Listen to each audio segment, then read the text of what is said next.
Thank you for watching this video from the Canada-Europe Transatlantic Dialogue at Carleton University. This event is sponsored by the Canada-Europe Transatlantic Dialogue, CETD, and the Faculty of Public Affairs Research Month at Carleton University. CETD receives funding from the Social Sciences and Humanities Research Council of Canada.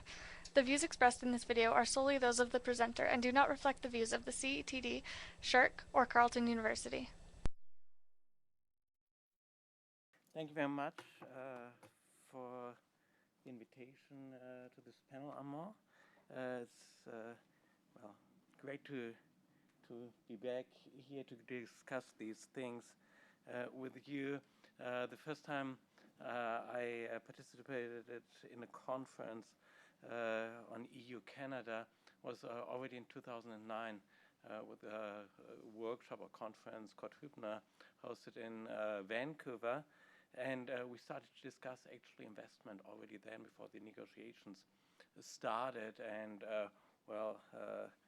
you're looking far ahead actually, Kurt and Armand, that you figured out that this will be one of the definitely hot topics in all the discussions. So we've been really in touch ever since then. We organized conferences together in Lausanne, in Vienna, at McGill. So it's great to be here today at this event. And I'm very thankful that this probably also gives us the possibility for future cooperation with this side of the Atlantic. And maybe there's a possibility for the European research institutes like mine, the Europa-Institut, to get in closer contact in the future. I hope so. So what is this next 50 minutes going to be all about? It's investment protection, one point, and then, the ratification of the CETA agreement in the European Union, and not only in the European Union, but also in the EU member states. So what I was supposed to speak about when we discussed the topic a couple of months ago, investment protection, investor-state arbitration, do we need it between Canada and the EU? Well, it's a fact now that we're going to have it. Do we need it? Still some sentences on this topic. What is really quite often mentioned is that between developed organizations following the rule of law, we actually should not be needing such investor-state dispute settlement. Well, I would say if every country would be like Denmark or Sweden, we would not need it.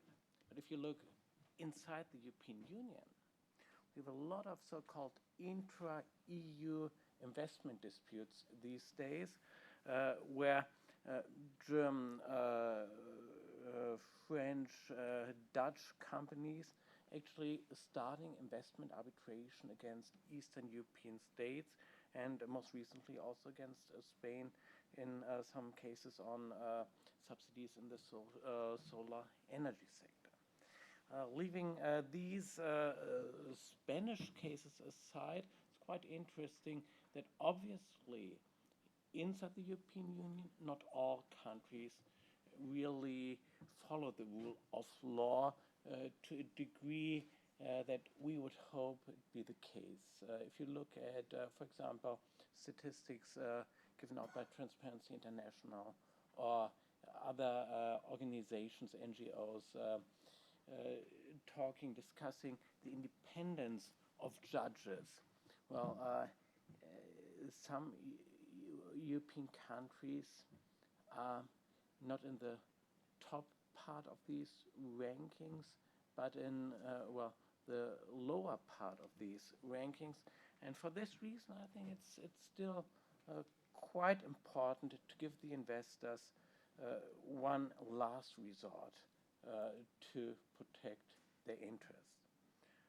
One point. Another point, if we don't take up investment protection policy in TTIP or CETA, how do we explain India, China, Vietnam, other countries that in those agreements we definitely need investment protection.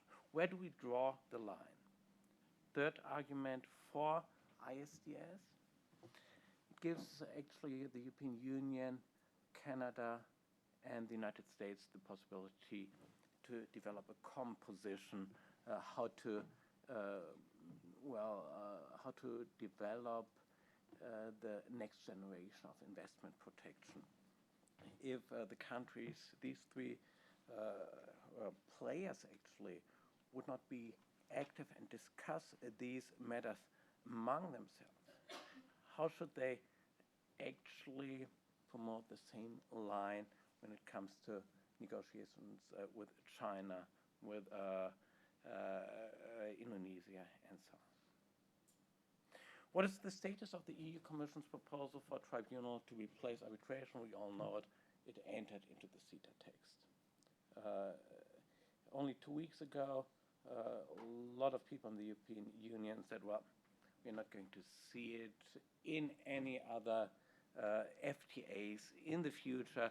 The only agreement where we'll have it is probably the Vietnam agreement. And then everybody was just totally surprised 10 days ago when the CETA 2016 text was published, and at once the big elephant was in this agreement. So it's in there. Will we see it in TTIP? Well, who knows? Right now, of course, the United States are saying in all official, half-official publications, they're not interested in an institutionalized court system. But still, when we take a closer look at what we find in CETA, I don't know if it's really that far away from what we did have up to now. It's institutionalized arbitration. It's not anymore ad hoc arbitration, it's institutionalized arbitration. And also, when we take a look at the enforcement mechanism that is laid down in the CETA text, it clearly shows that the discussion is still all about so-called awards. Awards are rendered by arbitration tribunals, and the enforcement is taking place via the so-called New York Convention for the enforcement of arbitral awards. So the system is called a court system, but it's a hybrid, something like that. It's neither full arbitration nor is it a full ordinary international court system. So somewhere in between. Must Canada agree to make this substantive change to CETA? Well, from my perspective, Canada did not really have that much to lose. We don't know how many cases there actually be, and if this is the price Canada has to pay to get CETA, Canada, from at least my perspective, is probably the country that is profiting from CETA the most, independently from the point whether TTIP negotiations will be a success story or failure. Canada is in both cases on the winning side, but Canada probably needs this agreement with the European Union, especially if TTIP comes. How does the ratification procedure work? Well, just move on, otherwise he's going to show me the red card quite soon. It is a so-called mixed agreement. What does it mean? It's a mixed agreement. It's an international agreement concluded by the European Union and its member states, because the European Union does not have all the necessary powers, competences to conclude this agreement by itself. This at least what right now the European Union member states say, and this is also what currently the European Commission obviously argues. The only body that can decide on this matter finally is the European Court of Justice. The European Court of Justice will deal with this matter in regard to the EU-Singapore agreement, but not in regard to CETA. So, right now, everybody expects this agreement to be a mixed agreement. Mixed agreement means it has to be ratified on the European Union level as well as on the member states level. How does it look like on the European Union level? Well, we need the consent of the European Parliament.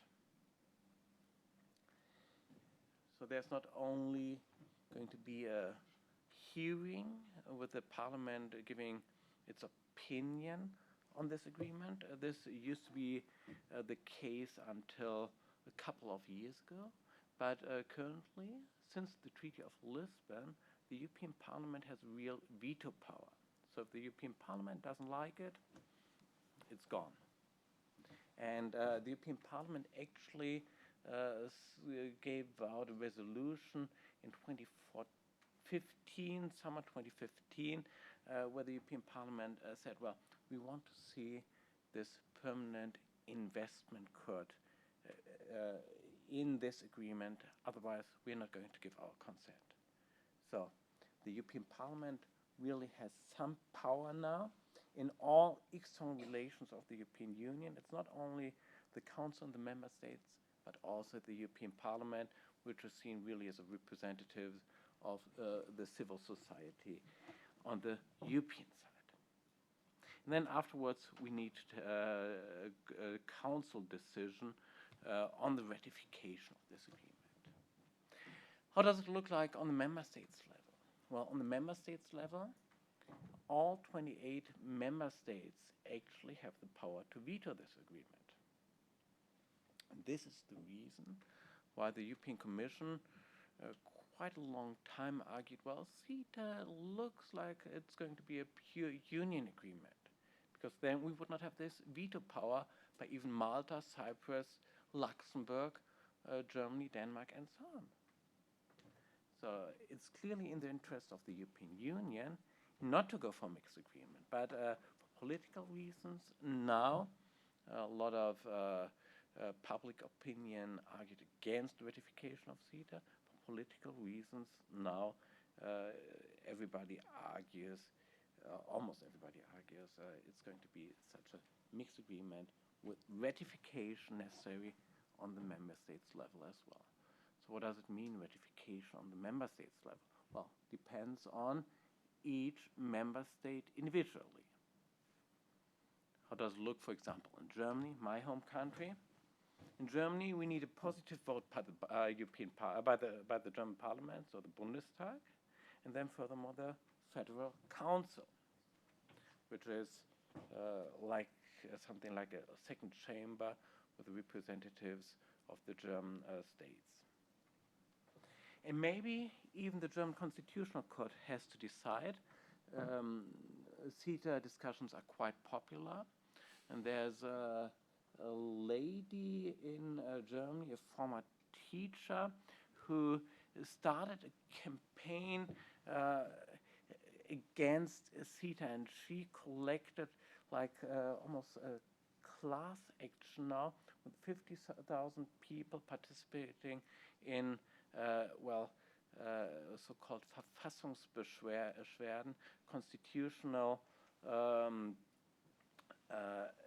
survey of actually the CETA agreement. So this probably also going to take place in the second half of this year, first half of next year, that the German Constitutional Court also has to decide. Most probably the German Constitutional Court will say it does not have even jurisdiction on the matter. That's my opinion. But still, the German Constitutional Court will have to deal with this matter. So I don't see really the point this campaign is making, but the possibility after German constitutional law is there. Just to explain to you how complicated these matters on the European side are going to be. And this is only Germany. So we have to watch out what the 27 other EU member states are doing. In most countries, I would say CETA is not that highly discussed as it is in Germany. Probably in France, of course, in Austria, but in most other cases, I've not really heard a lot from Portugal or from Malta that they are arguing really against CETA. What happens if one of the member states is actually opposing CETA? CETA cannot enter into force. So we actually have 28 member states with the possibility of vetoing this agreement. What are the consequences? Well, we have a lot of power of various players to veto the ratification process, because Germany, as well as the European Parliament, as well as France, as well as Austria, said at a quite early stage, not quite early stage, but about a year ago, that they want to see this permanent investment court in the CETA agreement. This is the reason why in the so-called legal scrubbing, so legal scrubbing actually is, taking a look at the text again, if it's all following the same terminology, smoothing the expressions, this actually legal scrubbing. This is why we, in the legal scrubbing, at once had this, court system being implemented in the CETA text. So from my perspective, it's a new dimension of legal scrubbing, something I've never seen before in any international negotiations. But we also have to clearly say this CETA agreement was not signed up to now, is not signed up to now, is not in the ratification process. This only starts now. So until the signing of the agreement, actually everything is possible. So from the public international law side, there are no problems at all with this. Implementing the permanent investment court during the scrubbing phase.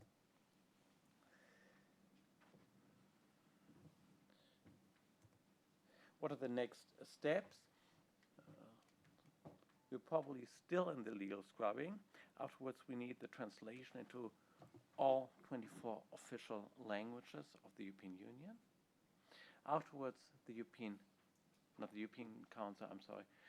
Council of Ministers decides on signing the agreement. Then the agreement is signed. Then the European Parliament is going to vote on this agreement. Afterwards, the ratification procedure in all the 28 member states starts. If we have a positive outcome of this ratification process by all 28 EU member states, then afterwards the Council decides again that it finally ratifies.